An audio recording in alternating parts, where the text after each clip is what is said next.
Oui, mon grand-père était bourrelier à Montbron et il a été obligé de quitter Montbron pendant la guerre de 14. Il avait été réquisitionné pour travailler dans une usine qui faisait des matériaux de vêtements de militaires. Et c'est à ce moment-là que mon père est parti. Et il est revenu 20 ans après, il était orphelin et il est revenu chez sa sœur. Et mon oncle, donc son beau-frère, était chef d'entretien chez Brick. Et il est rentré comme ouvrier tisseur. Il a tissé, et il a vite fait les montages. Et puis après les montages, il y a eu un bureau qui s'est créé. Brick a créé un bureau à Paris et il tenait le magasin des Courroies. Il tenait le magasin Courroies à Paris. Et c'est là que je suis né. Et après ma naissance, ma mère se déplaisait beaucoup à Paris et ils sont revenus à Montbron. Et mon père, à ce moment-là, a pris le montage des courroies. Et il faisait le montage des courroies et le montage des feutres de cartonnerie. Ce qu'il a fait jusqu'à sa retraite. Il a fait ça pendant 50 ans. Et toi? Et alors moi, je suis arrivé à Montbron à cet âge-là, et je me rappelle bien, moi, des débauches de chez Brick, où le père Émile se mettait avec son panier, était à l'entrée du pont, et distribuait les légumes qu'il avait trop dans son jardin à ses ouvriers. Ça m'avait frappé. Et quelques temps après, bon, on habitait la cité. Et il y a eu un incendie, à cette époque-là, il y a eu un incendie important qui avait brûlé toute une rangée de bâtiments qui était à la suite du magasin AD, qui était le stock de matières premières. Et c'est des pompiers d'Angoulême qui sont venus. Mon père avait eu une peur bleue. Il avait laissé ça, il revenait chercher M. Jacques Bric à Limoges et il avait mis le gazogène, parce que c'était des gazogènes. Il avait mis le gazogène dans le garage. Et il a dit, ça y est, c'est moi qui ai mis le feu. Et puis en fait, c'était pas du tout ça. Ça avait été un feu, même, on n'a jamais pu le prouver, mais ça avait été un feu volontaire. Voilà. C'était très familial. Ma mère travaillait chez Brick, mon père travaillait chez Brick, et on vivait avec l'usine. On habitait la cité. C'était tout Montbron vivait. Alors, faut se souvenir des débauches de l'usine. Tout le monde à pied débauchait entre midi et 2 heures, montait déjeuner à Montbron. C'était noir de monde. Et on redescendait pareil. On redescendait tous, toc, toc, toc, toc. Il n'y avait pas de voiture, il y avait très peu de voitures, il n'y avait pas de vélos, quelques vélos, mais c'était pas bruyant, hein. Alors ça c'est mes années, moi, d'avant que je rentre chez Brick. C'est les années d'avant que je rentre chez Brick. À cette époque-là, c'était la période du début de la guerre jusqu'à la fin de la guerre, jusqu'à un petit peu même à l'après-guerre. Et on était 200 embauchés à pied et débauchés à pied. C'était quand l'usine débauchait, Montbron était plein. Ça vivait, ça brassait. Maintenant, il n'y a plus personne dans les rues. Et après mon service militaire, je suis rentré chez Brick. Alors là, je suis rentré chez Brick. Là, j'ai fait tous les métiers possibles et imaginables. J'ai d'abord réparé les machines à écrire, puisque c'était mon métier. Après, j'ai réparé un peu les machines à coudre. Et puis après, j'ai fait magasinier. Et puis après, j'ai été rappelé en Algérie. Il y a encore eu une cassure. Je suis revenu 8 mois après. Je suis rentré dans les bureaux. J'ai fait le bouche-trou dans tous les bureaux. Jusqu'au jour après, j'ai été pris par hasard à l'informatique par des tests qu'avait fait IBM et j'ai monté l'informatique chez Brick, ce qui m'a amené jusqu'à ma retraite. Et je me suis marié.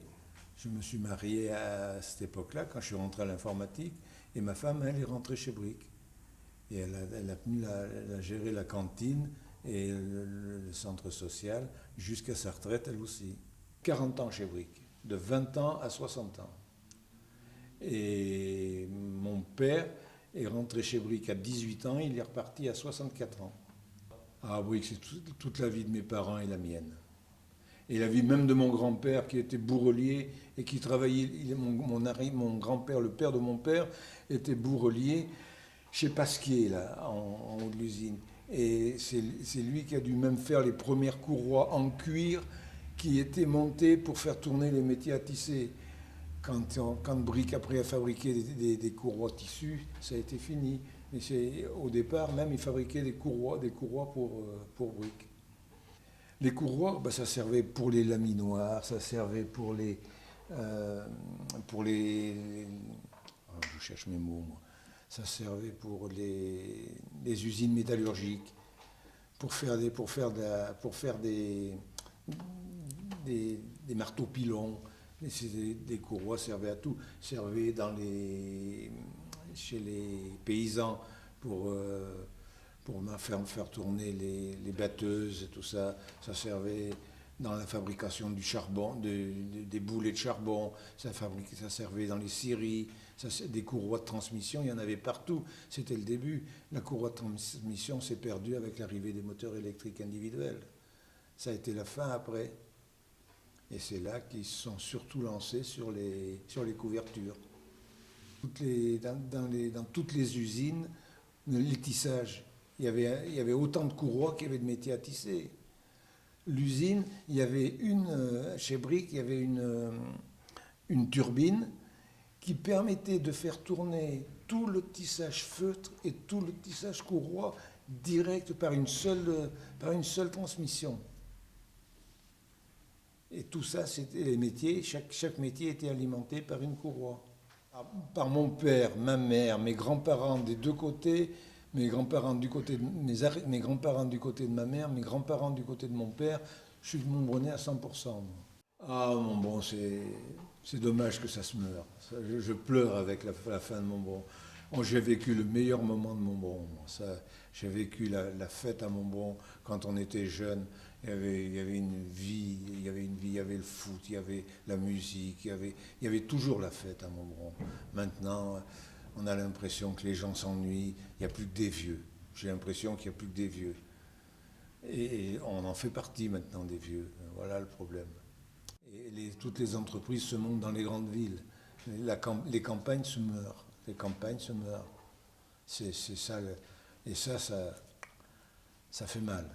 Souvent, je joue aux cartes, enfin je joue avec Michel Malfait, je vois Max Barrault, ah oui, je vois fréquemment, je vois Serge Morin souvent, je vois tous mes anciens copains de briques, je les vois souvent, mais je me rends compte qu'en vieillissant, on le voit de moins en moins. On sort de moins en moins. Hein. Maintenant, j'ai ramassé 77 ans. Faut vraiment qu'il y ait quelque chose de formidable à Montbron pour que je sorte. Alors qu'avant, je ne loupais pas une sortie de Montbron, je ne loupais pas un bal, je ne loupais pas une fête, quelle qu'elle soit.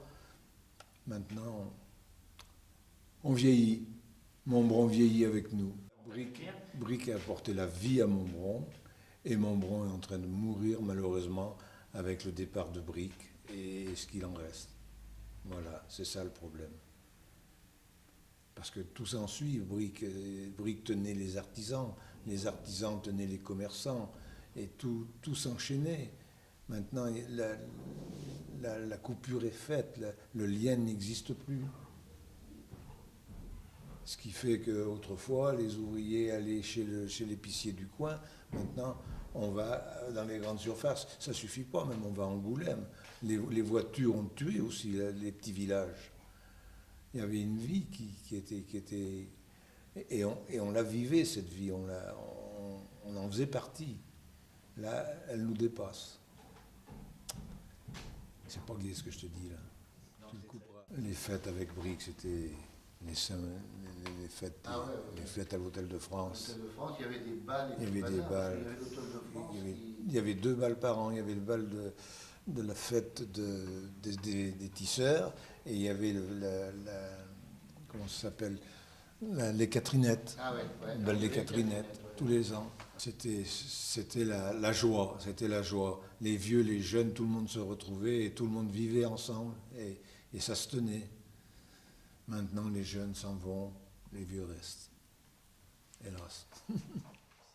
L'Eldorado et Roger Brun.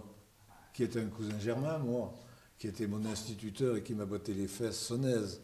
Il y avait les jeunes qui dansaient, les belles-mères autour qui étaient assises, qui tenaient les manteaux, et les gens d'un âge moyen qui étaient tous au balcon en train de boire.